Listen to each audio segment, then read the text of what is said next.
Raving evangelists. Yo, if you want to get to the heart of their madness really quick, just ask them who are the wolves in sheep's clothing Jesus is talking about.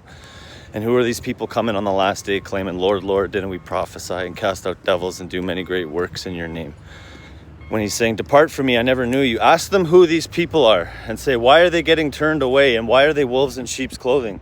You know what they're going to say to you? Because they didn't fully make him Lord. They didn't fully surrender. They didn't fully commit. They didn't do this. They didn't do that. As if that's the very thing.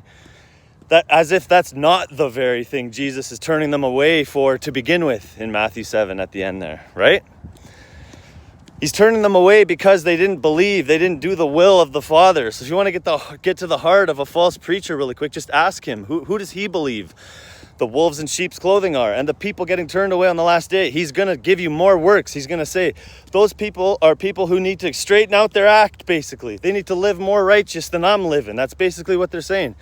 They're going to say they weren't fully surrendered. They weren't fully committed. They weren't fully obedient. They didn't do this. They didn't do that. They didn't make him Lord. Oh, it goes on and on and on.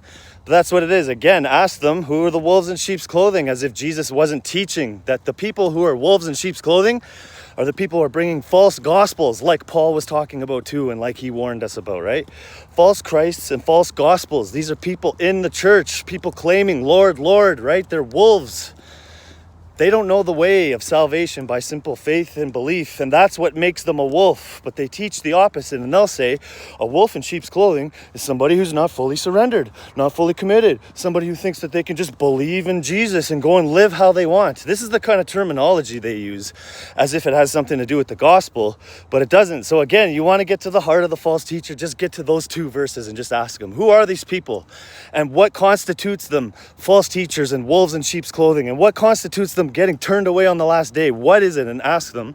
And the only thing they're going to be able to tell you, the best thing is, well, that's what they say. This is the scariest verse in the Bible, they say, Matthew 7, where Jesus is saying they're coming to him on the last day, saying, Lord, Lord. And I guess, yeah, it should be the scariest verse in the Bible, because the false teachers, little do they know, the verse is speaking about them.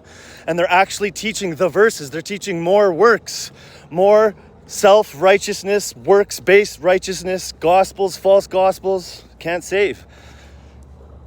Same story again and again and again, but if you focus on those two, who are the wolves in sheep's clothing and who's getting turned away on the last day in Matthew 7, that's all in Matthew 7. Wolves in sheep's clothing too. You'll know right away, oh, these guys are teaching some damnable heresies, like Paul said. Let these guys' gospels be a curse. We believe on the name of the Lord Jesus Christ, and that alone, simple faith to get born again and saved. He did it. He was perfect.